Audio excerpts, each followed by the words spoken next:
സഭയിൽ ചോദ്യോത്തരവേള തകർക്കുകയാണ്. ഇത്തവണയും ഭരണപക്ഷത്തിനെതിരെ വെടിപൊട്ടിച്ചുകൊണ്ട് തന്നെയാണ് മാത്യു കുഴൽനാടൻ ചോദ്യം ചോദിച്ചത്. ആലപ്പുഴ തോട്ടപ്പള്ളി സ്പിൽവേ നടപടികളുമായി ബന്ധപ്പെട്ടാണ് കുഴൽനാടന്റെ ചോദ്യം. എന്നാൽ അതിനുമപ്പുറത്ത് ചില കാര്യങ്ങൾ കൂടി പറഞ്ഞുകൊണ്ടാണ് കുറിക്കുകൊള്ളുന്ന ചോദ്യം കുഴൽനാടൻ ചോദിച്ചത്. ഇവിടെ ചോദ്യം ചോദിക്കൂ എന്ന് പറഞ്ഞുകൊണ്ട് കാര്യങ്ങൾ വിശദീകരിക്കുന്ന കുഴൽനാടനെ അടിച്ചിരുത്താൻ സ്പീക്കർ ശ്രമിക്കുന്നുണ്ട്. അല്പം ഗൗരവത്തോടെ തന്നെയാണ് സ്പീക്കറുടെ സംസാരം. അതിനുശേഷം സജി ചെറിയാനുമായുള്ള ചോദ്യോത്തരം നടന്നത്. ആ വീഡിയോ ഒന്ന് കണ്ടു നോക്കാം.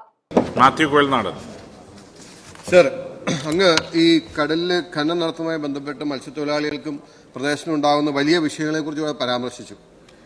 അങ്ങ് ഒരു മത്സ്യ മേഖലയുടെ മന്ത്രി കൂടിയാണല്ലോ.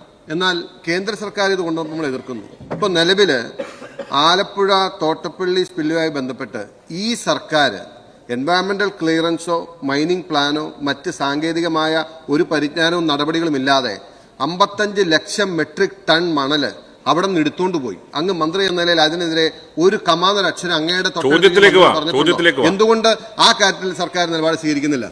ഈ മൂവാറ്റുപുഴ പ്രദേശത്ത് താമസിക്കുന്നുണ്ട്. ഈ ആലപ്പുഴയെ പറ്റി അത്ര വലിയ പിടിയില്ല. 2018 ഏറ്റവും വലിയ പ്രളയം ബാധിച്ച ഒരു സ്ഥലമാണ് പത്തനംതിട്ട ആലപ്പുഴ ജില്ലയുടെ പ്രദേശങ്ങൾ. ആ 2018 പ്രളയത്തിന്റെ പ്രധാനപ്പെട്ട കാരണം തോട്ടപ്പള്ളിയിലെ അടിഞ്ഞുകൂടിയ മണൽ മാറ്റാതിരുന്നതാണ് കാരണമെന്ന് കണ്ടെത്തി പഠനത്തിലൂടെ. ആ കണ്ടെത്തിയതിന്റെ ഭാഗമായി 2015 ശേഷം അടിഞ്ഞുകൂടിയ മണൽ മാറ്റി തുടങ്ങി. ആ അടിഞ്ഞുകൂടിയ മണൽ മാറ്റാതെ ഞങ്ങളുടെ നാട്ടിലെ ആൾക്ക് ജീവിക്കാൻ കഴിയില്ല, കുട്ടനാട്ടിലെ ജനങ്ങൾക്ക് ജീവിക്കാൻ കഴിയില്ല, അപ്പർ കുട്ടനാട്ടിലെ ഓണാട്ടിലെ ജനങ്ങൾക്ക് ജീവിക്കാൻ കഴിയില്ല. ഈ വസ്തുത നിങ്ങൾ നേർക്കുന്നത് നിങ്ങൾ യഥാർത്ഥത്തിൽ ഞങ്ങൾക്കെതിരായിട്ടാണ് സംസാരിക്കുന്നത്. ഇനി അത് പറയരുത്. ഞങ്ങളല്ലാതെ തോട്ടപ്പള്ളി ഭാഗത്തുനിന്ന് ഒരു അനധികൃത കാര്യവും നടത്തിയിട്ടില്ല.